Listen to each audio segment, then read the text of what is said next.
A gente está cansado de saber que, tecnicamente, o time do Flamengo fica muito mais forte quando o Pedro está em campo. Isso porque ele é um atleta muito técnico, então, quando ele está em campo, ele eleva o nível técnico do time. Mas e taticamente? Ele também contribui? O Flamengo, taticamente, é mais forte quando ele está em campo? A resposta é sim. E eu vou te mostrar no vídeo de hoje por quê. E aí, vamos falar de tática?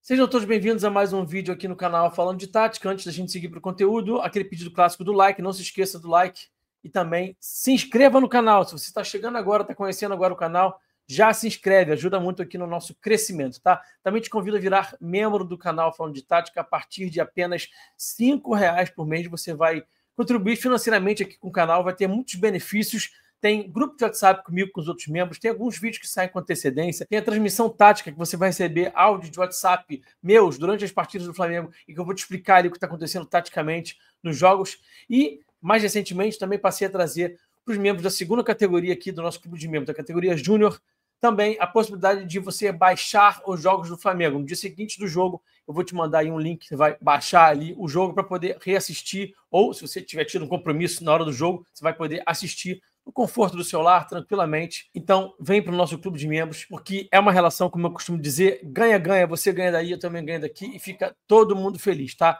Bom, vamos falar então sobre o Flamengo taticamente mais forte com o Pedro em campo. Eu estou colocando aqui para vocês na tela o Flamengo em primeira fase de construção, formação de 3-2-2-3, o Gerson mais por dentro, como a gente já sabe, mais ou menos alinhado ali com a Arrascaeta naquele meio espaço. Vou colocar aqui agora o adversário marcando em 4-4-2, os volantes já devidamente posicionados atrás dos dois atacantes do adversário.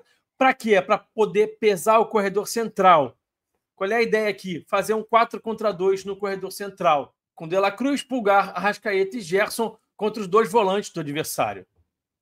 O que acontece nesse contexto? Os volantes são atraídos a saltarem pressão nos dois volantes do Flamengo. E aí a tendência é que os pontas fechem para poder marcar Gerson e Arrascaeta. E aí, como o Pedro é um jogador que fixa mais os zagueiros do que o BH, por exemplo, do que o próprio Juninho, mais do que qualquer outro jogador nesse elenco, ele se mantém mais preso àquela posição, ele fixa mais aqueles jogadores, ele sai menos para os lados, ele faz menos o movimento do facão, ele até vem baixar em apoio, mas menos do que BH e Juninho. Ele fixa mais os dois zagueiros. E aí, quando ele fixa mais os dois zagueiros, como vocês estão vendo aí na tela, a tendência é que haja mais espaço dos lados, para que o Wesley e também Cebolinha possam trabalhar aqui a jogada de 1 para 1, para que eles possam ficar no mano a mano. Então, ele potencializa o jogo pelos lados, o Flamengo pesa o corredor central, ele fixa zagueiros e o Flamengo tem mais possibilidade de jogar pelos lados do campo com o Wesley e com o Cebolinha, tá? Quando ele baixa em apoio, o que acontece? Ele sempre vai atrair um zagueiro, o zagueiro vai perseguir o Pedro. E o que acontece? Essa última linha fica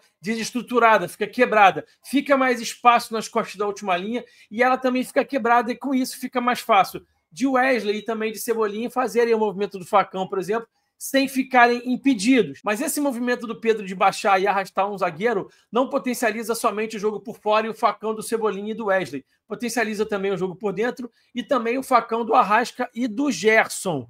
Por quê? Eu vou colocar o Pulgar aqui com a bola e a gente sabe que o Pulgar e o De La Cruz são ótimos passadores, são dois jogadores que têm muita coragem de jogar por dentro, mesmo com janelas de passe um pouco mais curtas, eles acham esse passe por dentro, então acham aqui o Pedro, e o Pedro é um cara que faz o pivô muito bem, melhor do que qualquer outro também nesse elenco, melhor do que o BH, melhor do que o Juninho, ele retém muito bem a bola, e aí ele vai pisar aqui, por exemplo, para o Gerson, e o Gerson pode achar o Arrascaeta na profundidade. A gente viu uma jogada muito parecida com essa aqui no último jogo contra o Corinthians, exatamente com o Pedro sendo o segundo homem de uma dinâmica de quarto homem, pisando para encontrar um terceiro homem e depois o Arrascaeta aparecia como quarto homem recebendo essa bola na profundidade.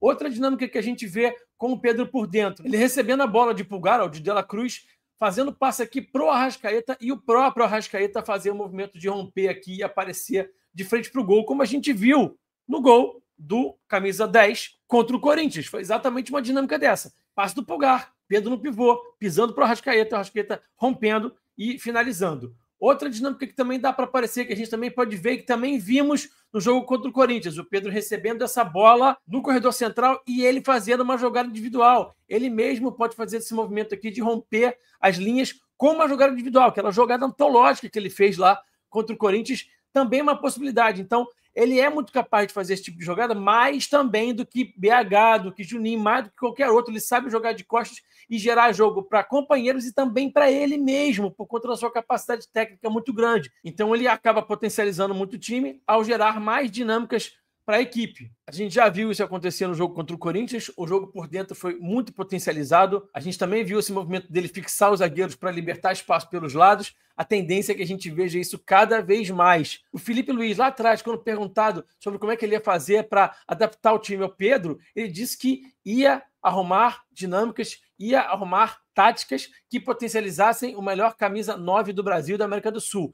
E esse jogo contra o Corinthians já foi uma resposta em relação a isso. O Pedro é esse cara que vai potencializar o jogo por dentro, com as tabelas, com o jogo curto, com o pivô, vai gerar dinâmicas ali por dentro e, como ele fixa muito os zagueiros, os corredores laterais também vão ficar mais livres para os jogadores que jogam por fora terem mais liberdade. Para além do ganho técnico, há também um ganho em efetividade. O Pedro é um cara que é mais efetivo, o time estava precisando um pouquinho mais de efetividade também, então ele aporta para o time essa efetividade, mas ele também traz um benefício tático muito grande. O time fica mais forte taticamente com ele em campo, como vocês viram aí nessa análise. E aí, gostaram da análise? Comenta aqui. E o que mais vocês têm para acrescentar em relação a essa questão tática aí do Pedro em campo? Tem mais alguma observação que vocês querem fazer? Deixa aqui nos comentários, vamos bater um papo, vamos resenhar. Beleza? Espero que vocês tenham gostado do conteúdo. Até o próximo vídeo. Aquele abraço e eu fui. Saudações!